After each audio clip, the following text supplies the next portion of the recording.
Hi everyone. Today I'm going to talk to you about Martin Heidegger and why he doesn't think there's any art in museums. Heidegger, what are you talking about? I've been to the Louvre. There's all kinds of art in it. There's that statue with no arms. The Mona Lisa is there. Are you saying the Mona Lisa isn't art? Let's take a look at Da Vinci's Mona Lisa. I think almost anyone on the planet would agree that this is a work of art. Where is the Mona Lisa?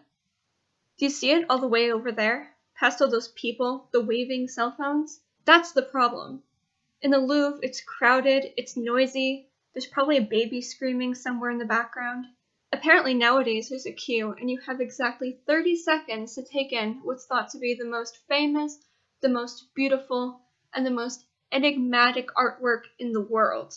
The work is there, and in a way it's beautiful, but it's been ripped out of its context. Heidegger calls this a world decay. Heidegger himself uses the example of a temple. The temple itself is not the work of art, the stone that it's made of, the structure itself, but the artwork includes the temple and the space around it, its environment, the outcropping of rock that it sits on, the trees and animals in the forest around it. And especially, he says, the God inside of it.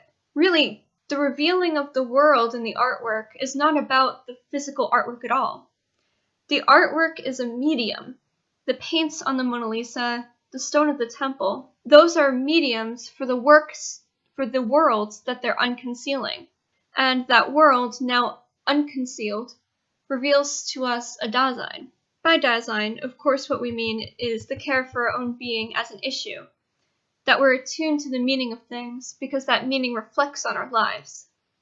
It's a question of what happens to us after death, an anxiety that that meaning of the world might be bad for us, that makes us human, that drives our interests in metaphysics, and drives our ability to look through the nothing at things in their meaning. We're concerned by such questions, in Heidegger's words, as birth and death, disaster and blessing, victory and disgrace. These things shape our destiny, or our end, or our Dasein. So there are two essential traits of artwork, and the one we're concerned with is that setting up of the world.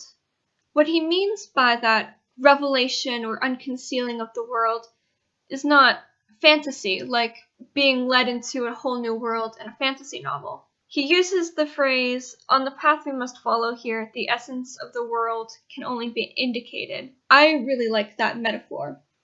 On a path, indication. An artwork is gesturing to a path that we can walk toward our Dasein, our destiny, our end. We're following or walking with that artwork to a kind of destination, which is the world that the artwork is revealing. A lot of people say when they see an artwork that it moves them. I think that's a good way to think about it. As a verb, art and Dasein aren't static things, they're motion. So that's what we mean by world decay and why museums don't quite have art in them. It's like the Mona Lisa is trying to lead you down a path, but the path is so overgrown with weeds that you can't see it. And also, the map the Mona Lisa gave you is written in 16th century Italian, so you can't understand it. The Mona Lisa is so far removed from its world in the Louvre behind this glass case, so removed from its context of 16th century Italy, that its revealing of that world to us no longer holds the same meaning as it once did. That's not to say that it's not an artwork, or not a great artwork. I think Heidegger would still say that they are great artworks. But there's something missing, something hollowed out and emptied from them when they're moved from their context into a sterile, hostile environment almost of a museum. He talks a lot about that impulse to pick the artwork apart, to look at it scientifically, to see what it's doing, that kind of removes us from the world that it's trying to show us. In Heidegger's words, and perhaps this is what he's getting at when he diagnoses the problem of our society, the gods have fled from the temples.